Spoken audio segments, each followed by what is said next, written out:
Atensyon mga SSS members and pensioners, anim na importanteng bagay mangyayari ngayong buwan ng September 2025. Merong mga good news dito. Dapat alam nyo. Pag-uusapan natin dito sa video. Hold up.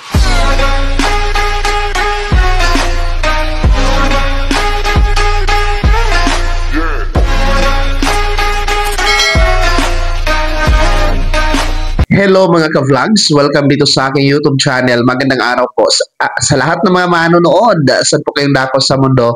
Kumusta mga ka-vlogs? Eto ha, makinig mga miyembro at pensyonado ng SSS. Anim na importanteng bagay mangyayari po sa SSS ngayong buwan ng September 2025. Naku po, makinig kayo dahil maraming good news na ihahatid natin sa inyo na dapat alam nyo. Mamaya-maya pag-uusapan natin. Pero kung bago ka pa lang dito sa aking YouTube channel o di kaya hindi ka pa nakasubscribe, abay, click nyo muna ang ating subscribe button na nasa baba. Huwag kalimutan na pindutin ang notification bell, ilagay sa all para updated ka sa lahat ng mga videos na aking i-upload. So, eto na nga po, makinig na. No, dahil ibibigay ko na po ang anim na importanteng bagay na mangyayari at magaganap ngayong buwan ng Setyembre para po sa inyo mga miyembro at pensyonado ni SSS na tsak. May mga good news na ikakatuwa po ninyo, ha? Kaya makinig kayo, dapat alam nyo ito. Una po ay para ngayong Lunes, no? Ngayong Lunes po, September 1, ay magsisimula na po ang selebrasyon ng SSS, no, dito sa ika-68 anniversary, kung saan nga po mga ka-vlogs, no, ay maraming mga programa ang SSS na inihanda para sa inyo, no, dito sa pag-celebrate po natin ng ika-68 anibersaryo ng SSS. So, 68 years na po na naghahatid ng proteksyon ang SSS, naghahatid ng serbisyo at benepisyo sa lahat ng mga miyembrong Filipino nito mga ka-vlogs. So, congratulations po SSS. Actually, the whole month of September po ang celebration ng anniversary ng SSS. Every year po yan, no? Every year po for the month of September ay celebration po yan ng anniversary ng SSS simula September 1 hanggang katapusan. So, pangalawang importanteng bagay po na magaganap ngayong buwan ng Setyembre, of course, in line po sa 68th anniversary ng SSS, ay ang aabangan natin na anunsyo kung sino ang magwawagi sa nagdaang pa-contest, sa mga nagdaang entry na sinabit ninyo, no, dito sa kwentong SSS, kung saan nga po, kung naalala nyo po, noong August 1 hanggang August 17 ay submission po yun ng entry for kwentong SSS, kung saan ikukwento nyo po ang inyong karanasan sa SSS, kung paano kayo natulungan at kayo nga po ay maaaring mag-uwi ng 68,000 pesos bilang grand prize winner at 10,000 pesos kung kayo naman po ay mapabilang sa 10 na lucky winners for consolation prize.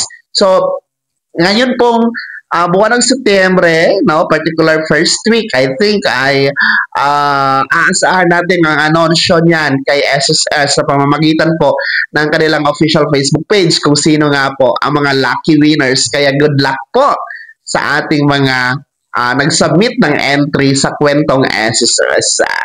Pangatlo na importanteng bagay na mangyayari ngayong September 2025, naku po, good news naman po ito para ito sa ating mga first batch SSS pensioners, sapagkat ngayong Lunes po, September 1, 2025, magkakaroon na po kayo ng pension crediting schedule for the month of September. Ang mga first batch, yung merong date of contingency, mula 1st to 15th day of the month. So, asahan nyo po ngayong Lunes ang inyong pensyon for the month of September. At ang kagandahan dito at ang good news dito, kasama na po ang pension increase.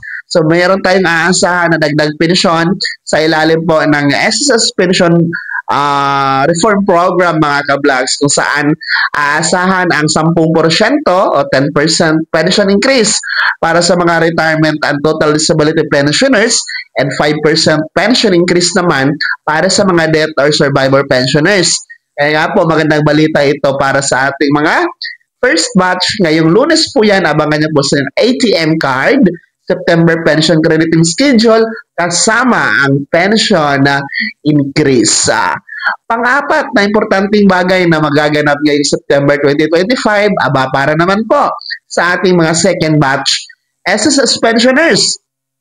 Yung merong date of contingency po mula 16 to last day of the month, no? Hindi naman po kayo magpapahuli sapagkat hindi din po pwede na hindi kayo kasama sa pension crediting schedule and pension increase ngayong buwan ng Setyembre, no? Ngayong September 16, araw ng Martes po yan, ay magaganap po ang inyong pension crediting schedule for the month of September, mga second batch, no?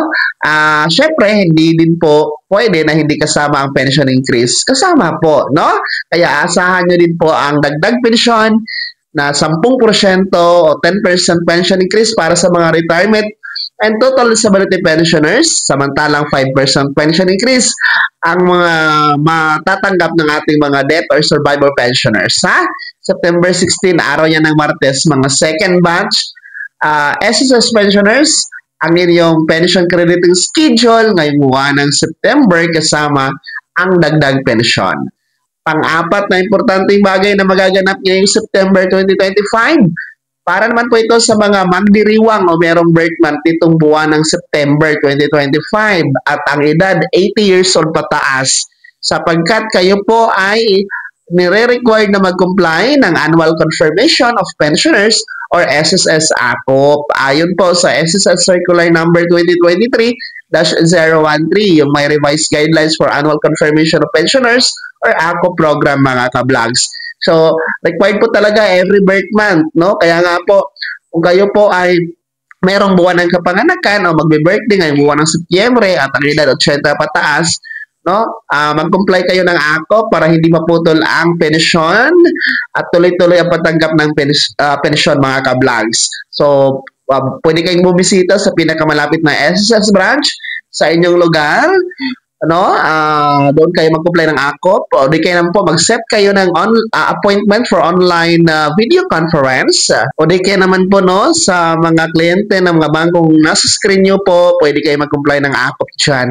So, importante po ang mag-comply ng ACOP para hindi talaga po putulin ni SSS ang inyong pensyon at tuloy-tuloy ito matatanggap buwan-buwan. So, please comply your ACOP, mga September birth month celebrators, no, from September 1 hanggang katapusan po yan.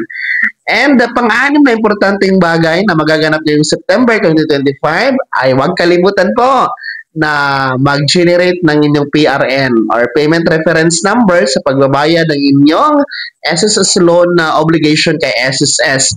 No, please generate your PRN and please settle your SSS loan obligation para maiwasan po na mapatawa ng extra fees and charges, mga ka-vlogs, para po makarenew po kayo at tuloy-tuloy po na ma-avail ang mga loan benefits ni SSS. At yan po, mga ka-vlogs, no, mga miyembro at pensyonado ni SSS, at yan po ang 6 na importanteng bagay na mangyayari at magaganap ngayong buwan ng September 2025 na dapat alam nyo. Kaya naman, mga SSS members and pensioners, ano po yung komento at reaction sa balitang ito? Kayo ba ay nagagalak sa pension increase na mangyayari ngayong buwan ng Setyembre? At pangalawa, kayo ba ay excited na kung sino ang magwawagi sa kwentong SSS pa-contest at mag-uwi ng 68,000 pesos?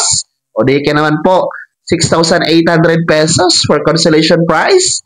Lahat na yan, i-komento nyo po sa comment section na nasa baba, pakilakip ng buong pangalan at kung taga saan kayo. Bago ko magtapos sa video na to, kung gusto nyo po sumuporta sa aking YouTube channel, maaari nyo pong i-click ang ating super thanks button na nasa baba.